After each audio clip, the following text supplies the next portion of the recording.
And there were thousands of years between these visits. It wasn't like they came and they stayed here. They came and they left, and they were gone for 5,000 years and they'd come back, and they were gone for 10,000 years and they'd come back. So it was over hundreds of thousands of years that they made these visits.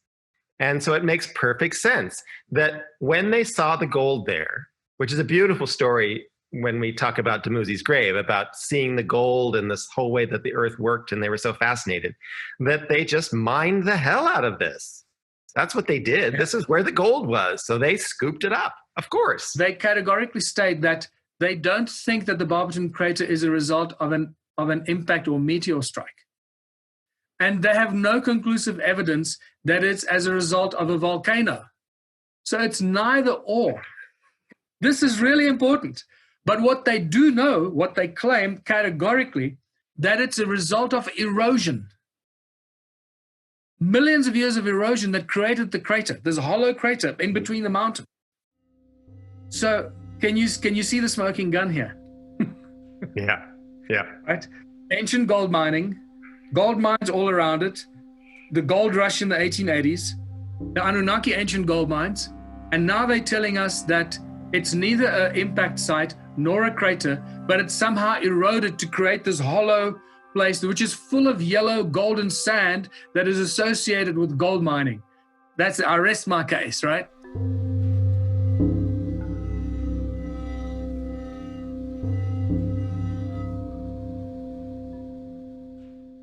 So hello, everyone. Welcome back. This is a continuation of the Tellinger Talks. And I'm here with my dear friend, Michael Tellinger, to talk more about what's happening in South Africa. Michael's been at the forefront of this for so many years. And the cool thing about these conversations is Michael's the repository of all kinds of scientific investigation, all kinds of shamanic investigation, he's at the forefront of every theory.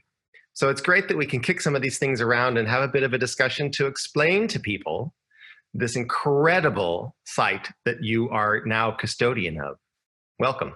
Thank you very much, John Paul. Great to be chatting to you again.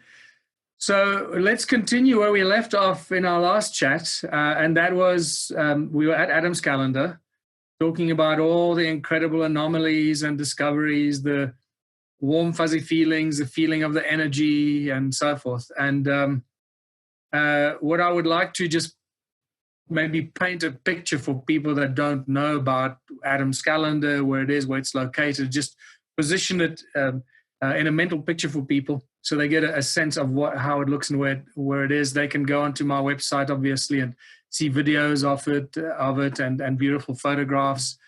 So the site, first of all, it's known as, in African shamanic tradition, it is known as Nzalo Yelanga. Nzalo Yelanga, which means in Zulu, birthplace of the sun. Now, this information was shared with me by the late African shaman Credo Mutwa, who I think Credo passed on about a year and a half ago now, maybe 2 years, maybe not that far. It's difficult to say. I think time just passes by so quickly. Quite recently. I think he died just this last year. Yes. I don't think it's like about a year ago.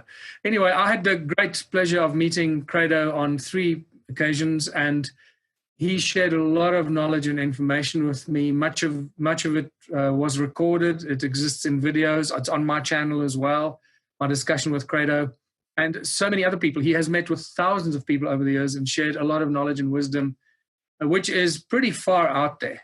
And this is the kind of stuff that is shamanic knowledge, oral tradition, passed down for thousands of years, that he was a custodian of.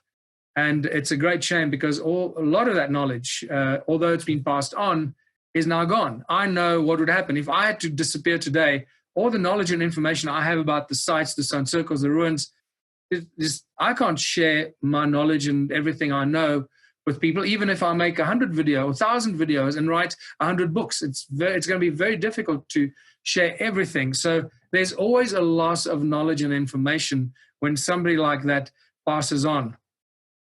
But we have what we have, and this is what we need to work with and honor it and expand on it and add as much knowledge and information as we can to keep growing that existing body of knowledge, so that it does not get lost. So Credo told me that he was initiated at Nzalo Yelanga, or Birthplace of the Sun, in 1937 as a very young man. It was a very special place where ceremony has been held. It's a special and a sacred place in African shamanic tradition. Not very many people are aware of it, only those who have been brought into the know. So that's why it is such a secretive place. And it's a miracle and a blessing that it was accidentally rediscovered by Johann Heine in 2003 or 2004. I forget now, it's somewhere in that period, 2003 or 4, when he first saw it from the helicopter and came back the same day to investigate it, because he realized that this was not just a bunch of random stones. And that's when the whole journey started. I then met Johann Heine in early 2007, about 3 or 4 years after he discovered it, and nobody wanted to hear about it. Nobody wanted to know about it.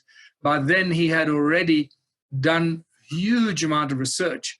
It was actually Johann Heine that first figured out that this was a working sun calendar. He actually went there over and over again at sunrise, at equinoxes, at solstices for a 4-year period. And as you know, that's quite a dedication, because you've got to be there before sunrise. You've got to get ready to film the place, to see where the sun is. And sometimes it's overcast or it's raining or you're in the cloud and then the sun doesn't come up. So you got to come back the next day. So this is a tough job. And Johann did this with absolute perfection. And he spent that time 4 years researching it. At one stage, he even had a piece of paper that he put on the second stone, the calendar stone, that he put on the calendar stone, and he would mark the sun as the sun set every day or every week. So you could see as the shadow marks where the sun sets, and you can tell week by week where the sun sets. And that's where he started to realize that this is actually a working sun calendar. And then he realized the alignment very quickly, obviously, the north, south, east, west alignment, the sunrise. Keep in mind, the calendar is oriented towards the sunrise, east, so it faces east, and the sun sets in the west. And then the tall stone that is on the western side is the stone that casts the shadow on the calendar stone, which is on the eastern side. So Johann did this early pioneering work from 2003-4 onwards.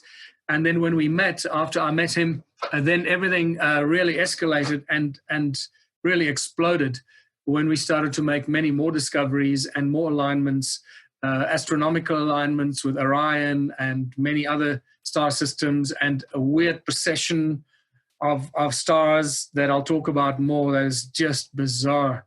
I still haven't, in fact, I might as well, since I brought it up, and this is a discussion, not a presentation. Very early on, one of my friends, because I don't know how to work these stellarium and all the others. So my friend Ted got one of those, and he was working with it extensively. And he called me one morning or one day, and this was probably in 2009. That's how far back this research goes already. And he showed me the still photographs that he took of Stellarium. That goes back, he could only go back about 100,000 years. Now, okay. I don't know how Stellarium claims that it's accurate to 100,000 years, but let's work with what they give us, what Stellarium presents as a scientific, respectable, and acceptable and used solar tool to measure and use the movement of the stars. What he found was, we first recognized that I immediately saw, it was actually one late afternoon when we were there, and we were watching the sunset and the moon coming up on the other side, and it was coming up in the east, obviously, and just to the right of the Horus stone, you know where the Horus stone stands, which it's fallen down now, but the Horus stone that used to stand on the eastern edge of Adam's calendar, the eastern side of the circle, marking the rise of the sun. Horus brings up the rise of the sun, right? Just like in Egypt. And just to the right of the Horus stone, I saw the 3 stars of Orion come up as the sun was setting. And it was it was like a rocket, or like I'd seen some golden thread. It was just like a gift to me. And I realized, oh my God, there's an Orion connection here. Orion rises in the east, aligned with the 3 stones that had fallen down there. So you got the Horus stone, and if you're looking east, to the right of the Horus stone, in other words, southeast of the Horus stone, there are these 3 stones, very obvious stones that are very clearly visible from aerial photographs, that are perfectly aligned with the rise of Orion's belt. And that blew my mind. And many of the images that you will see, or not many, the repeated image that you'll see of Adam's calendar is one of them where when artists show the artistic impression of Orion rising above the Horus and then the 3 stones. And then Ted went and he used Solarium, and he then tracked from Solarium, he aligned it where it actually fitted exactly what we observed. And then he went back in time. And what he found, and I've still got the photographs here somewhere, and as the funding hopefully comes in and we've got more time and effort and energy to focus on this, because research, as you may know, takes time and money, because you got to take time out of your daily life and surviving and spend time on research and putting these things together. In any case, these photographs clearly show how Orion rises up. Now, from your perspective, it would be here. Orion rises up like this, so the 3 stars is slight angle, and then it moves north towards the Horus stone, then it flattens, then it comes back, then it lifts up again, and then it moves towards the Horus stone, it flattens and comes back. And it does that in a 10,000-year cycle. Now, that is a cycle that I've not heard of before. A 10,000-year cycle. I've never read that anywhere, that we are on some 10,000-year cycle. This is new information that warrants and requires much deeper investigation and research. So I'm just going to throw this in there. What we know about Adam's calendar now from physical observations is very, very limited. We know a lot more from shamanic knowledge and shamanic downloads and channeling downloads than we know from physical examination and observation. But when you put the 2 together, that's when the picture really paints a much broader and a deeper understanding of how significant this place really is. Absolutely. I just want to finish by saying, for people that haven't seen Adam's calendar, it's right on the edge of its cliff. So we're about 1,750 meters above sea level. It's on the top of this mountain that you drive all the way up. And it's on the edge of this escarpment, literally 5 meters or 6 meters at the edge of Adam's calendar. There is a 300-meter drop down, sheer cliff drop down. And it's at the bottom of that cliff that I think we mentioned in our previous talk, that there are some remains, bone remains, whether they're human or animal or who knows, at the bottom of that edge. It's very difficult to get there to examine them, but once there's enough funding, that's where we're going to go. So from Adam's calendar, you look down into this incredibly vast, round crater. It's known as the Barberton crater. And this is not by accident, because what is very important here is the connection of gold and the mining of gold from recent times. In fact, the ongoing mining of gold today from Sheba Gold Mine. Sheba Gold Mine, really? Who named it Sheba Gold Mine? What did they know? Right? Sheba Gold Mine is when you look out from Adam's calendar, when you look east, it literally is past the Horus stone, about 5 kilometers to the left, so a little bit northeast of the alignment from Adam's calendar. That's where Sheba Gold Mine is, right on the other side of the crater, against the lip of the crater on the other side. And then if you carry on to the right and you go further south towards Birthplace, the beautiful scenic town of Birthplace, where the Birthplace Reserve, nature reserve is, and the beautiful campsite, the holiday resort there. There are a few other mines. I believe they all belong to the same mining company. So there are about 5 gold mines in that stretch, all along this lip, the edge of this crater escarpment.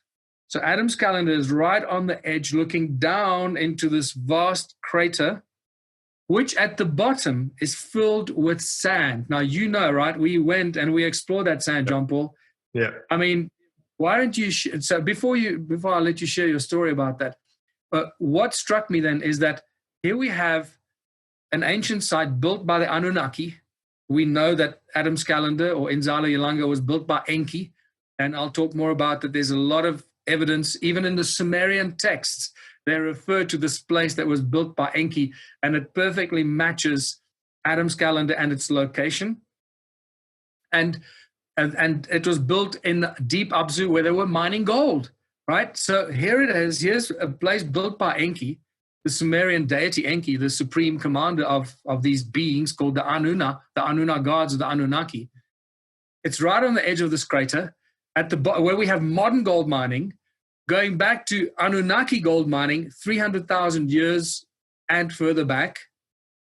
And not only recent gold mining, but also it's at the little village of Kaapstad. I've just come from there right now. I was there for a meeting this morning with tours to Adam's calendar that we reinitiating. And Kaapstad is a little village, a gold mining village from the early 1880s, 1882, I believe, when it was established, when the gold mining rush just descended upon that little town, and it became a town because they found a huge gold nugget, a 5.2 kilogram gold nugget, the biggest gold nugget found in South African gold mining history, modern recent history.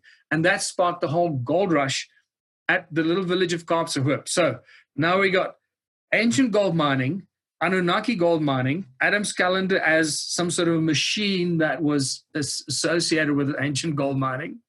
On the edge of that cliff that looks down into the crater, you got new modern gold mines on the other side today. By the way, Sheba Gold Mine, for those in the know, remains the richest gold mine in the world. And please remind me, John Paul, to come back to this and explain why about the golden veins of gold coming in the Sheba Gold Mine. This is a fantastic story. And obviously the discovery of the gold at Kaapstad in the 1880s, early 1880s, that then sparked the gold rush in the province of Mpumalanga, or in those days was known as the Western Transvaal. And so you can't make this stuff up, right? This is just spectacular. But the key thing here is when you look down from Adam's calendar, all you see is yellow sand. And for years, I've been wondering, what is that yellow sand? Where does it come from? Is it sea sand from the flood, when the great flood came? Because we know this whole place was covered by water. We'll talk more about that in our discussions. And is it the sea sand that was deposited from the flood? Or is it the remains of gold mining, the yellow sand that you see at all the ancient gold mines, always associated with the processing of gold from ore? When you process gold from out of the rock, from the ore, you end up with this yellow sand, this gold, yellowy golden color sand. And the whole crater at the bottom is just filled with the sand. Now, guess what? Just 2 days ago, today is what? Today is the 12th of September, 2020.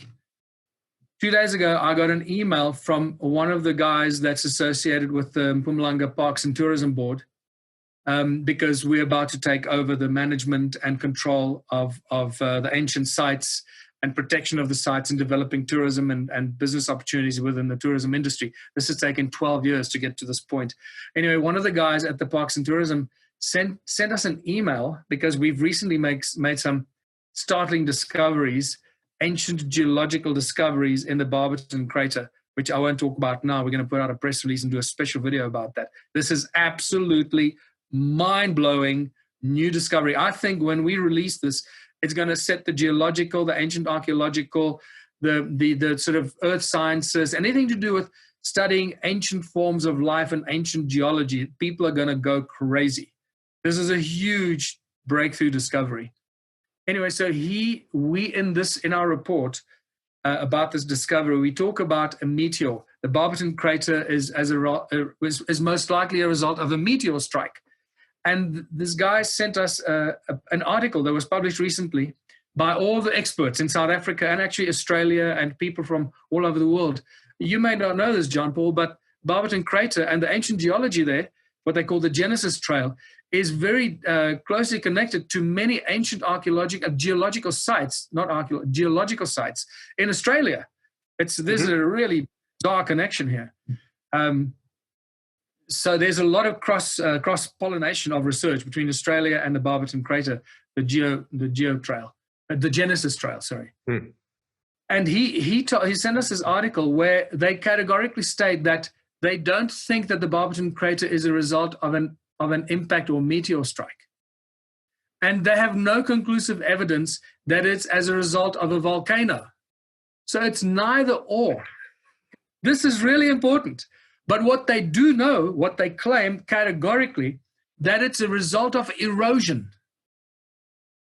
Millions of years of erosion that created the crater. There's a hollow crater in between the mountains. So can you see the smoking gun here? Yeah. Right? Ancient gold mining, gold mines all around it, the gold rush in the 1880s, the Anunnaki ancient gold mines, and now they're telling us that it's neither an impact site nor a crater, but it's somehow eroded to create this hollow place, which is full of yellow golden sand that is associated with gold mining. I rest my case, right? So I'll hand it over to you. So you share your experiences with the many trips that we've taken there, and especially the one to go and see the yellow sand down in the bottom. Well, I think it's an interesting conundrum. There's a couple of things from everything you said. I think one of the places to start is the value of archaeoastronomy. I mean, it's the science that's been around, but it's just finally in the last maybe 10 years that people are paying attention, that it's one of the most reliable ways to figure out when this site was active. And yes, you have to make a leap that these places were built with astronomical alignments. But it's clear that they are built with astronomical alignments. And the thing that I love about, the work that I'm doing is that the spirits will tell you things and they'll show you things. And then suddenly science corroborates that. And you go, oh, now that makes sense, right? So, when I was, again, on that very first trip, and we were at the Blaubusch Corral ruin, and I met the foreman who was working at the time, and he said, yes, this is all about gold mining. I need to just qualify. When you said you met the foreman, I need to qualify for people that might be watching this that don't know what you do. Okay, John Paul EagleHeart is a shaman that has the incredible gift to talk to the spirits, the ancestors, and the custodians of these ancient sites, and the guardians of these ancient sites, the spirits that hang around there. So we'd be approaching an ancient site, and John Paul would tap me on the shoulder and say, they're here, or there's a very tall guy standing over here, and he wants to talk to me. Should I hear what he has to say? Or so when John Paul says, I met the foreman, or I met the group of people that were working there building it, he's specifically referring to his shamanic spiritual connection that he can hear very clearly with his special gift that he then shares with us. And this is why I love going to all these sites of John Paul, because it is an experience unlike any other, where you get it live. It's like watching live time travel TV. Yeah. No, I often say that, my explanation is, if today is Saturday and we're at a site, it's just Saturday 100,000 years ago. So it's just a day. What I don't, some shaman talk to kind of an omniscient guide who knows everything and explains everything. That's not ever what I get. I get who's actually there. So sometimes it's the mining foreman. Sometimes you and I have talked to a nurse. We've talked to a midwife. We've talked to engineers. It depends on who shows up on that day. Sometimes genetic scientists. Yeah. Genetic scientists that work with both plant and animal DNA. Yep. So it's been an interesting adventure in terms of who it is you talk to. But this particular foreman just sort of explained how that circle worked, but wanted me to understand that it's all about the gold mining. That's the whole game here. It's all about the gold mining. These circles produce energy. The energy is for the mining purposes. It's for the transport of the ore. They explained that over which would be the whole Barberton crater, that whole area, that there's a ceiling that they created. They created an artificial ceiling by manipulating gravity and atmosphere, so that none of their ships ever touched the earth. They didn't land on the surface. They held at this particular altitude, and that's where everything moved around. So they had like that a parking ability. bay, a parking bay and a parking lot combined. Yeah. Yeah. So it makes perfect sense what you're saying now about Barberton. I remember when we were, I mean, we're jumping around, but oh well, that's you and I. Remember when we were at the Giant's Footprint and I met the people that were there the day the footprint got made. Yes. And they said this was basically a strip mining operation, that they had come back, and there were thousands of years between these visits. It wasn't like they came and they stayed here. They came and they left, and they were gone for 5,000 years, and they'd come back, and they were gone for 10,000 years, and they'd come back. So it was over hundreds of thousands of years that they made these visits. And so it makes perfect sense that when they saw the gold there, which is a beautiful story when we talk about Dumuzi's grave, about seeing the gold and this whole way that the earth worked, and they were so fascinated, that they just mined the hell out of this. That's what they did. This is where the gold was. So they scooped it up, of course. So that makes perfect sense, that what you're looking at now is sand from the crushing of ore and the creating of the tailings that are left after the operation. I mean, you know, Johannesburg, right? The city of Johannesburg is literally built on gold, literally, because Johannesburg is there because of the gold discovery in 1886. And so shortly after the discovery of gold here in the eastern Transvaal, the gold then was discovered in Johannesburg, which is a lot richer. The ore there was a lot richer. So a lot of attention then moved to Johannesburg, and that's why Johannesburg was so big and it just exploded. But so the Johannesburg area is completely surrounded by these mountains of yellow sand from gold being mined for 140 years now, 150 years.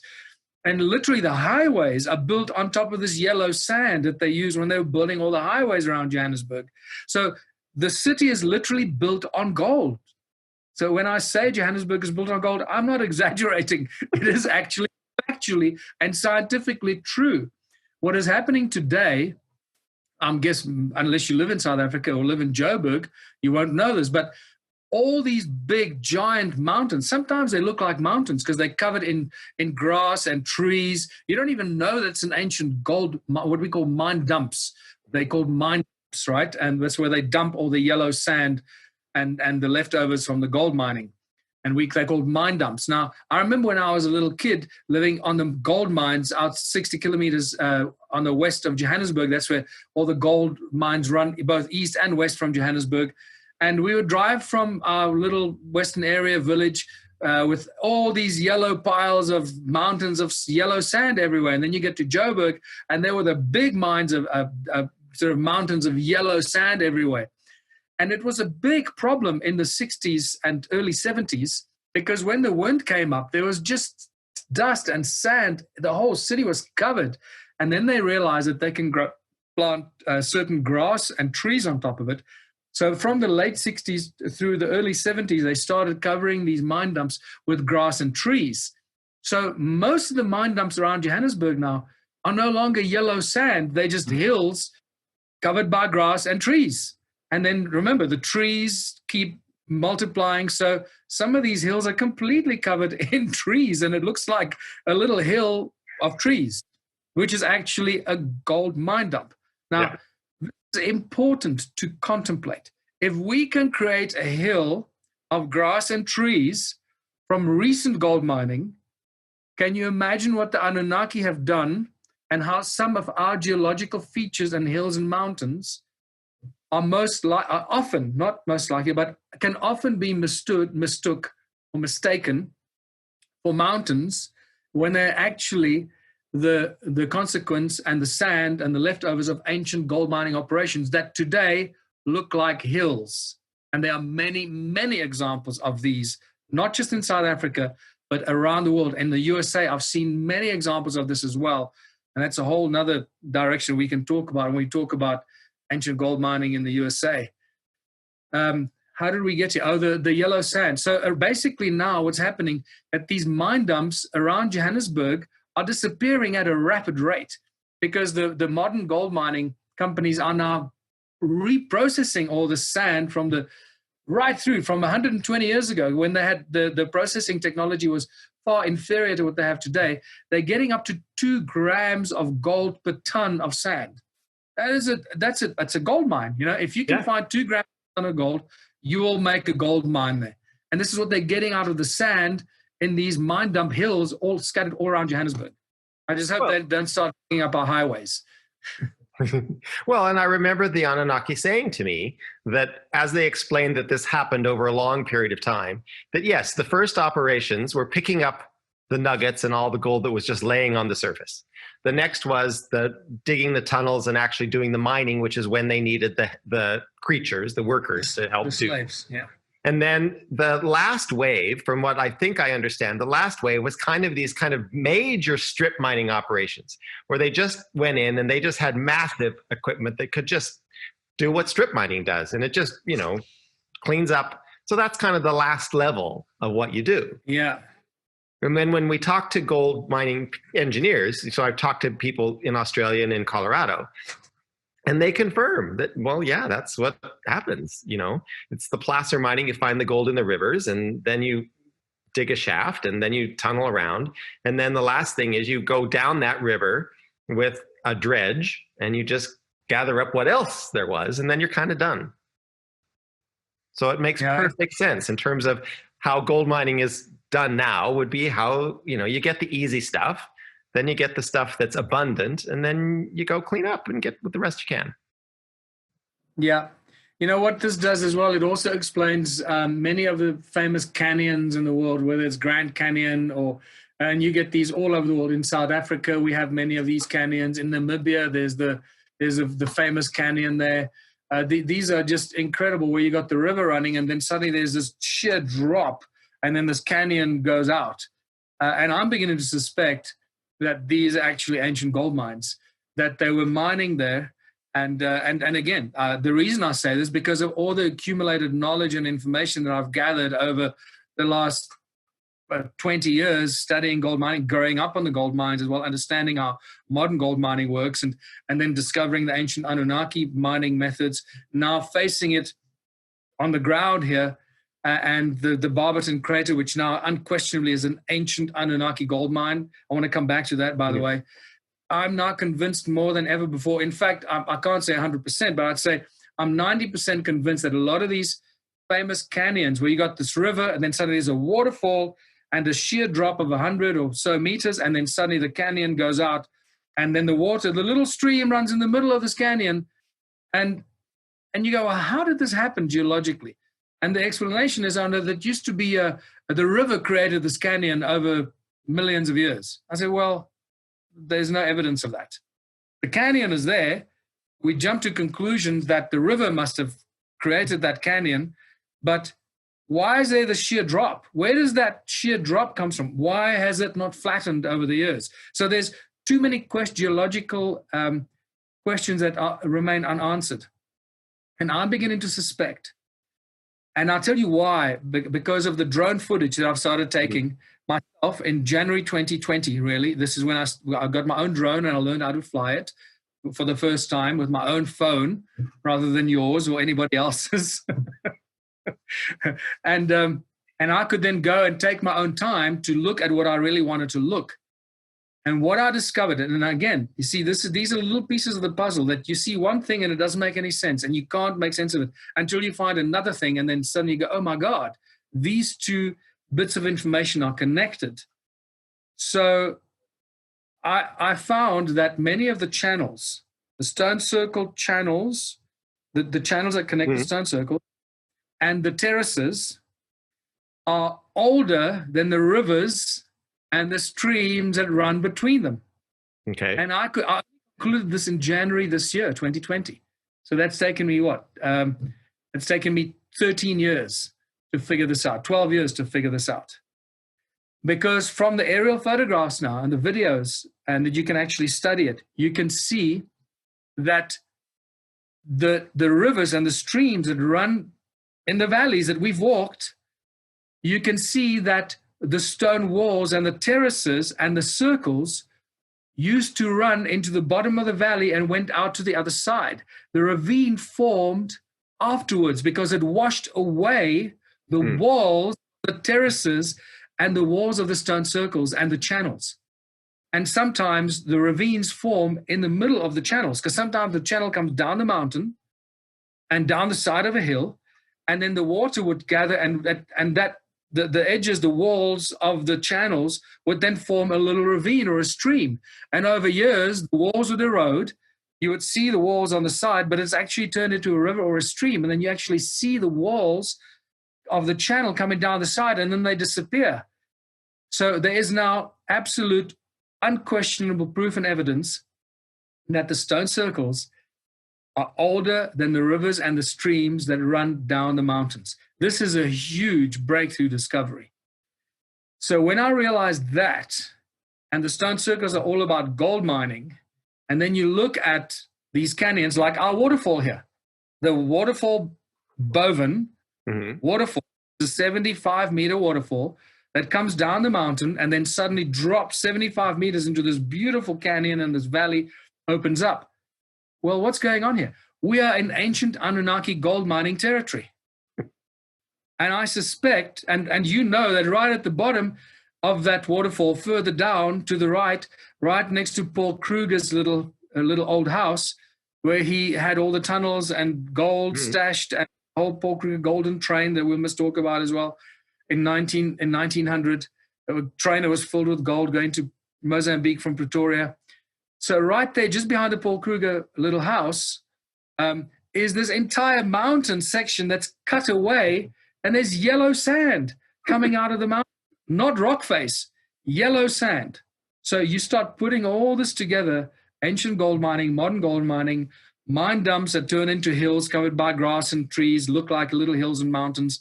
And now suddenly we strip away some of these old mountains and we find yellow sand.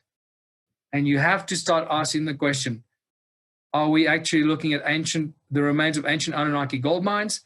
And the fact that they started to mine where the waterfall now falls down, there was no water, there was no waterfall. That's where they started to mine. So they created that rock face and they mined down there, took all the gold, and they went down the valley, because that's where it's rich in gold, all the way towards Nelspruit and Kaapsehoop, where the ancient gold mines are in the further east. So they were mining from here. This is obviously where they found the edge of the gold, and they started moving east towards where the gold rush was discovered. And after they deserted it, the water found its way. The water would come down the mountain, find its way, and then create the waterfall over the edge and flow down the canyon that was created as an ancient gold mine rather than the other way around. So the gold mine and the canyon was created as a gold mining activity, and then the water over years found its way and now runs down that valley, just like the way the water found its way down the channels, down the hills between the stone circles that now create ravines and rivers down the mountain. This is just a huge breakthrough discovery that I made this January 2020. Well, that relates to when we were standing at the top of Homesick Hill, and you were asking me, what does it look like in the time that I'm seeing in my sight whispering? What's the environment? And I remember talking about, well, it didn't look anything like what we're seeing now, that there was a large body of water over there. And you said, well, that would make sense. So because you knew the geography of where we were, as I described what it looked like back then, you know, so it's this interesting thing where you get these glimpses of something where, I don't know how long ago we're talking, but there was a large body of water there. This river wasn't there at all. This was a major kind of seaway.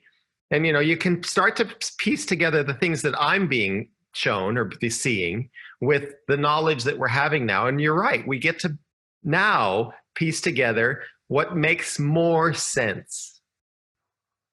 You know, and I think that's the hard part. It's that Occam's razor to go, well, yes, you could say that it could have been, but what if this was just what it was? Yeah. You started talking earlier when we digressed about when we went to Blaubush Kraal Ruin, and when we entered there, this guy tapped you on the shoulder, or however he communicated with you. And what did he communicate with you? Well, so the thing that I do, right, is I go to this site and I introduce myself and I state my intention and I ask for anyone that was willing to share this information. then I've learned over the years that I have to be a bit more specific. That if I want to see the builders of the site, I have to ask for that. If I want to see the site in use, I have to ask for this. So this was early on in my, moving around in South Africa. So I said I'd love to, chat with someone when this was a working site. So that's why I don't know how long this was in operation, but it's this foreman. And the funny part of the story is that everyone was kind of on this first tour, and there were lots of spiritual people and lovely. And so we stopped at this ruin, and people wandered in the ruin. And so I thought, well, I don't want to make a big deal out of the Sight Whisper thing. So I'll go find a quiet place in the circle, and I'll, focus and do my thing. And so I went into the very, very middle of the circle, where there was, there's circle in that particular ruin. There's all kinds of other circles within that circle. So I found a little quiet place, and I sat down and did my thing. And suddenly, as happens with me, it becomes today, but 100,000 years ago or whatever. So it's incredibly noisy. It's really loud. There's all kinds of buzzing and different kinds of loud, high-pitched sounds. It's a very noisy site. And so there's my foreman, this tall Anunnaki spirit, and he's trying to tell me something, but I can't. It's really loud. So finally he gets really close and he says, "Come outside.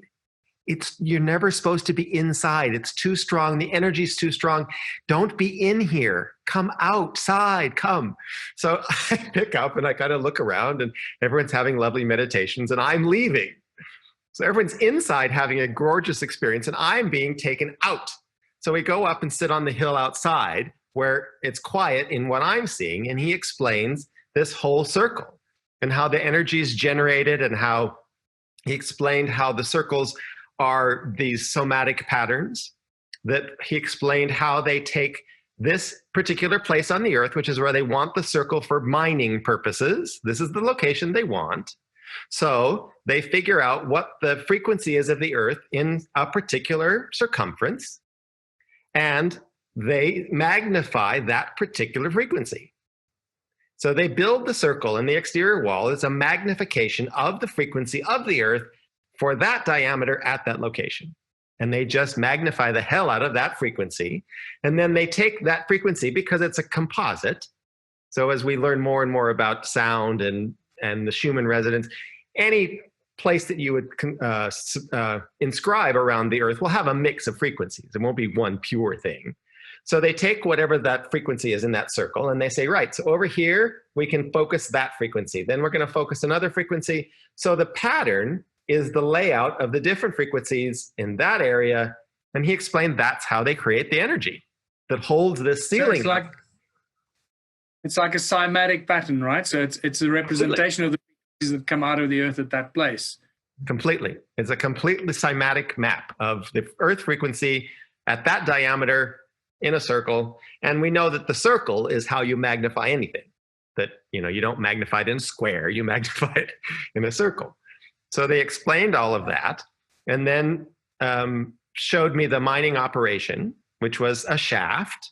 And they showed workers going over to the top of the shaft and then kind of levitating down into the shaft. And then they showed baskets, and they were like a basket, a woven basket that came up with crushed ore in it. And then the pieces that had gold in it were separated out. And then the gold was lifted off, anti-gravity lifted off, and the rubble was pushed to the side. So there, that's the sand. That's the sand you're getting everywhere. That's what is left over. The mine dump, the tailings. Are there any other things that come to mind of the first encounters you had with some of these Sight Whisperers or the Sight Guardians and so forth that then you first encountered here in South Africa when you came the first time? Well, I think one of the stories that I love telling, that's a beautiful story, is meeting Dumuzi. So there's lots of characters in the Sumerian pantheon. I don't know if you can call it a pantheon. They're not all gods. But in that story, there's lots of characters. So you've got Enki, you've got his brother Enlil, who stayed up in the northern hemisphere. Enki comes to the southern hemisphere. Then you've got Inanna, and you've got her partner brother. not sure what the relationship is, Dumuzi. So there's a site that you took us to that's referred to as Dumuzi's grave. So I don't remember which trip this was. One of the later trips, you got some fabulous friend of yours with a measuring into the earth. What's that called? The ground penetrating radar. Ground penetrating radar. Thank you.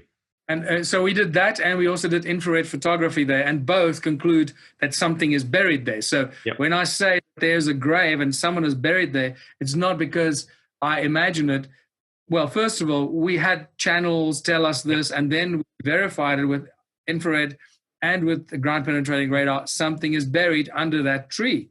And also, Craig confirmed it for me in my very first meeting with him. He told me that a very important ancient king is buried under that tree. That is why the pile of stones is there. And there was an altar where a very important ceremony was held over thousands of years to honor that ancient king, which played a very important role in the origins of humankind and the first people on earth. So this is really important to add to the context of this. And this is at Adam's calendar, right on the edge of the cliff, looking down into that Barberton crater.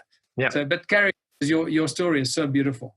Well, there's so many places as you walk from Dumuzi's grave and you walk across what was this ceremonial pathway up to Adam's calendar, which had processions for the longest time.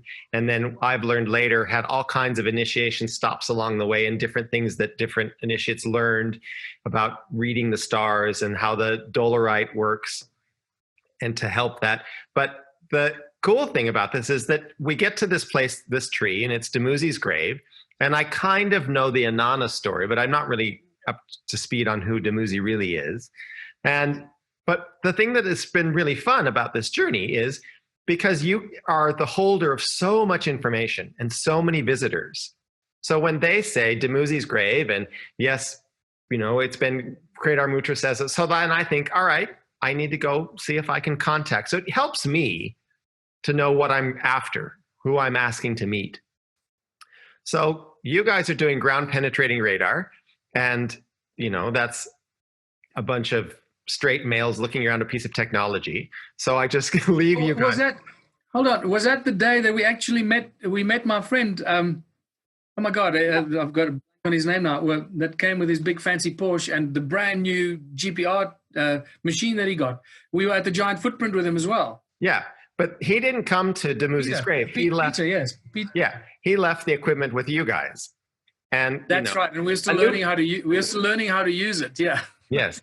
So while the straight men were gathered around the piece of equipment, deciding who knew best how to use it, I went off to the edge of the cliff to see who I could chat with.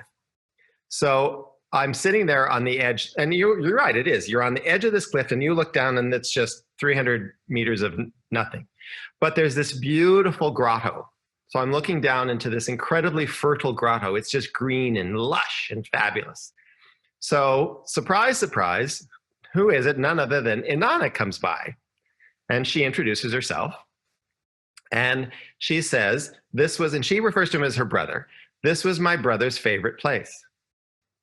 He sat here just as you did, because this is where we found the gold. We found the gold just on the surface here. And it was just there. But like everything on this planet, it's so beautiful, and the earth just gives. So this was just an incredible gift. Of the many gifts that the earth gives, one was all of this gold. It was just here in this grotto. And she said, so as as time went on, this was my brother's favorite place, was to come and look back here and remember the discovery of the golden nuggets and the fertility of the earth, looking at this beautiful area. So then I said, and he's buried there. And she said, oh, that's a story. I said, tell me the story. So she explained that there was a fight. And I remember then looking back to see or asking people that knew more about the Sumerian legends, about what's recorded in the death of Dumuzi. But there is some fisticuffs that go on that ends up in him being killed. So she said, I think, can we just also explain to people here who Dumuzi is very briefly? According to Sitchin, Dumuzi is Enki's youngest son, who was actually born on Earth of Anunnaki blood. So he's full-blown Anunnaki, but he's born on Earth was actually an Earth-born Anunnaki. So he's an Earthling. He's not an alien, right? This is important to put into context. Yep. And Inanna and him were most likely lovers. As you said, she called him his brother, but some of the texts suggest that Dumuzi and Inanna were actually lovers. And I often refer to the story of Dumuzi and Inanna as the primordial story that inspired the Romeo and Juliet tale. I'll back to you. Yeah. So she said that, so she briefly describes this fight that happened, and he's slain in the course of this fight. It wasn't particularly that he was murdered or anything. It was a fight, and he was slain. So the deal for the Anunnaki is that they're to leave no remains.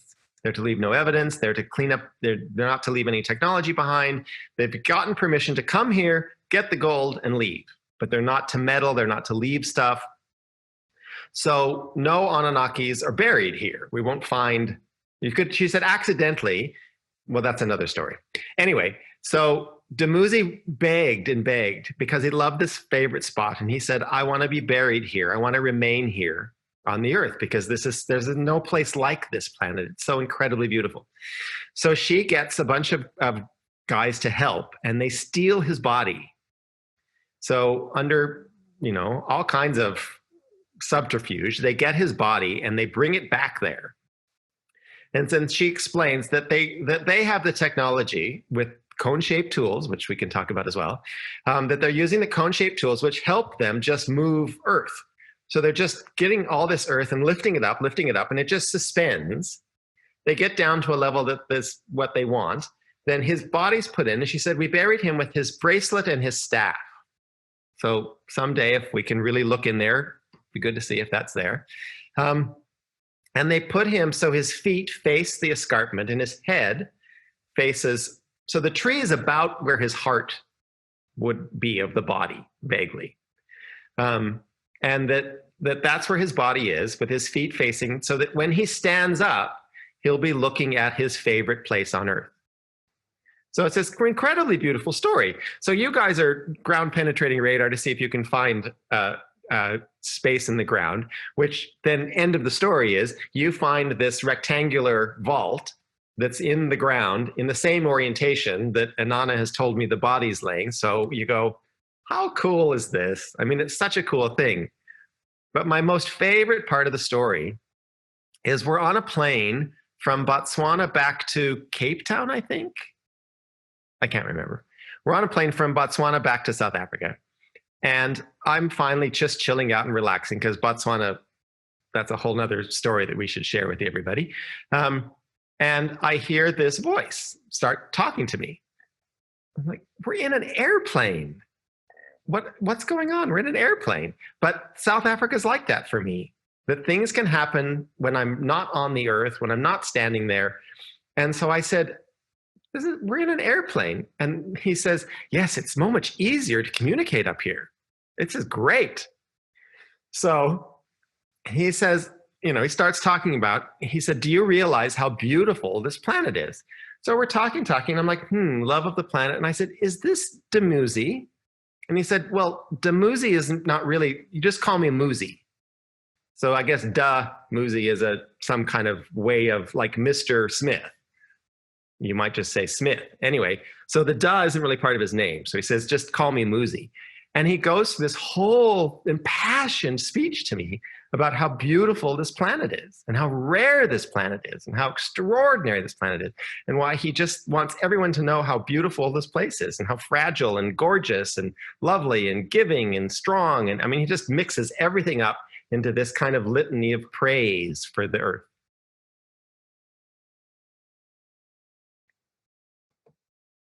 What you just reminded me of is another discovery that I guess disturbed me a little bit. First of all, I just want to repeat the story about Dumuzi's grave and why it's so significant and how it became a center of our discussion and the tours that I do. So people actually come and look at Dumuzi's grave, and then we carry on down the ritual path, the ceremonial path that's been done for thousands of years, and then that leads to Adam's calendar. So literally, the tour of Adam's calendar goes from Dumuzi's grave to Adam's calendar. that's the centerpiece of the entire tour. There's obviously stuff happening to the left and right of it and below in the valley everywhere. But when we take people on a tour of Adam's calendar, that's where it's focused. And then you look down into the valley, and that right in the center of that great impact, or that great crater, let's call it a crater, is the two pyramids, right? And that's a whole nother story. We'll come back to the pyramids. But when I first met Credo Mutwa, and I asked him about that stone altar, because Johan Heine and I discovered that stone altar together the one afternoon we were at Adam's calendar. We were measuring stuff and exploring. This was probably late 2007, or no, this must have been early 2008. And the sun had just gone down, and we got in the car and we were driving out, and we drove past this tree. And actually what happened is Johan noticed while we were at Adam's calendar, when you stand in between the two central calendar stones, they're like, vibrating plates that vibrate together with a toroidal field around it. That's really what it is. So when you stand in between them, the north-south line runs right between the two stones. Anyone that's been to Adam's calendar or watches the videos will know this. But when you're there, you stand there and you look south, you look to your left, and you look up there and you look north, and when you just crouch down a little bit, you look through and you see exactly on the horizon, there's that one lone tree on the horizon that's just on its own, nothing else anywhere around. And Johan noticed that, and he said, wow, look at that, there's that bloody tree. It's exactly north of here. There must be something there where that tree is. So that's why we stopped there on the way out. So we're driving out, it's already dark, we had the lights on. So we get out the car, we got our torches, and we're walking up to this tree, but it was surrounded by tall grass. In winter, the grass gets tall and burns, and then it's gone, and then the new green grass grows. So we couldn't see what was there. So we're making our way through the tall grass. It was at least waist height and sometimes higher. And as we move the grass away, we see the tree growing out of this beautiful stone altar. And I mean, we went, whoa, this is highly significant. This is connected to Adam's calendar. And it's at that moment that I then went away and tried to find the relationship. And when I took the measurement from Adam's calendar to that stone altar, which we now know is Dumuzi's grave, and I extrapolated that in a golden spiral, that's when I discovered the spiral ends right between the pyramids down in the valley. That's how I made that connection. So I realized that there is a very conscious and a premeditated connectedness. This is not by accident. And that the pyramids in the center of the crater are real, that they don't just look like pyramids, they actually are pyramids. Yep. And we've done a lot more work to conclude that they are pyramids. But I just want to tell the story how I then discovered this Dumuzi connection, because when I went to see Mutwa, and I asked Credo, do you know anything about the stone altar? And that's when he launched into the story. Yes, he knows everything about it, how in the ceremony that he held, where he was initiated there, they would then walk from Adam's calendar and down that ritual path between all these rocks and stones, and they would do certain rituals at the various rocks along that ritual path. And there was the one place where there's that skull stone. It looks like a bloody alien skull. Yeah. And literally, it looks like, anyone that looks at it, you go, wow, this looks like a giant alien skull with an elongated head, and that's very badly eroded. I mean, it's got holes where the eyes would be. It's got an area where the nose would be. It's ridiculous, okay? So I asked him, what does he know about that? And he said, well, that was the place where they had to stop and urinate on that stone. It was part of the ritual. They had to urinate on that skull. And as some sort of ritual to raise yourself in line, so that you're equivalent to these beings, and that you don't say suppressed or enslaved by them, or something like within the shamanic philosophy or whatever ritual that they performed. So that's very important. And then they ended up at the stone altar, and they would perform a very important ceremony there, because that was the burial site, and the old stone altar was there because it was where a very important ancient king was buried. When I asked him who it was, he didn't want to tell me. Then I went away for a few months, and I was at my friend's place in Limpopo province, and she had one of Zachariah Sitchin's books there. I forget which one it is now, and I'll never forget opening the book. Literally, like, I just picked up the book, and I opened it up, and there I read the paragraph.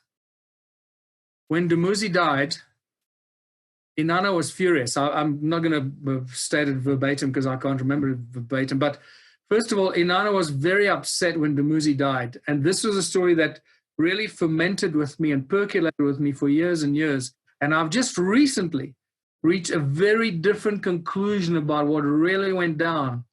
Because remember, just like our history books are filled with stories that are not necessarily 100% accurate, there's an agenda behind the story. So we write down a story. The event is real, but what led up to the event might be very different to why the event happened. So when Dumuzi died, Inanna was furious because they didn't want to bring him back to life.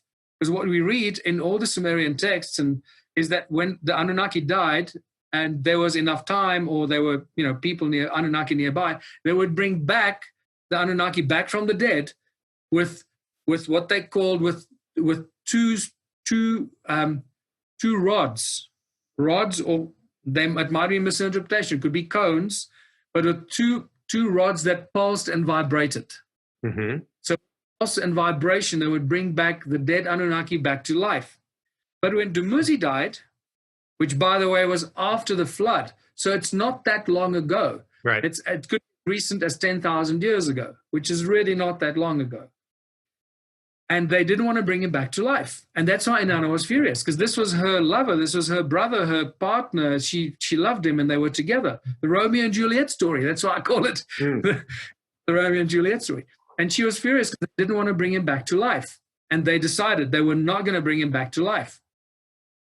At which point, she took his body, as the story that you heard, and she took his body and took it back to the deep Abzu, his special place, where he was buried on the edge of a cliff, facing east so that his soul would be everlasting, beneath a pile of stones, as was the Anunnaki custom. And then it says, in the land of the black people. I read, there were black people in South Africa 10,000 years ago or 12,000 years ago. That's not what our history books tell us. So you see how complicated these things get. Yep. And this is when I discovered that is where Dumuzi is buried, under that pile of stones. And when I went back to Creator Mutwa, I asked him, I found this chapter in Zachariah Sitchin's book that says that's where Dumuzi is buried. Is that what you know? Do you know if Dumuzi is buried there? And he just looked at me and smiled and nodded. So whatever it is, we have a very interesting archaeological site that is probably not as old as we think. But here's another thing that just hit me after I discovered that they didn't want to bring him back to life. Why? What did he do that they didn't want to bring him back to life? Why would they not want to bring him back to life? And that's when I realized we may have the story of the first political dissent or revolt by earthborn Anunnaki against the alien Anunnaki that wanted to do things one way, and Dumuzi, who loved the planet, wanted to possibly do things another way, and they didn't like it, so they just got rid of him. And they called it an accident, and that's what's recorded.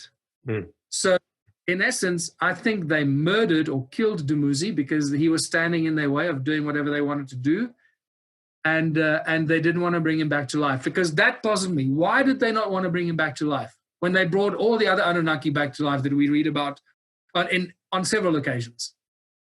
A very interesting twist in that tale that entails the Romeo and Juliet story of the Sumerian texts and the Anunnaki.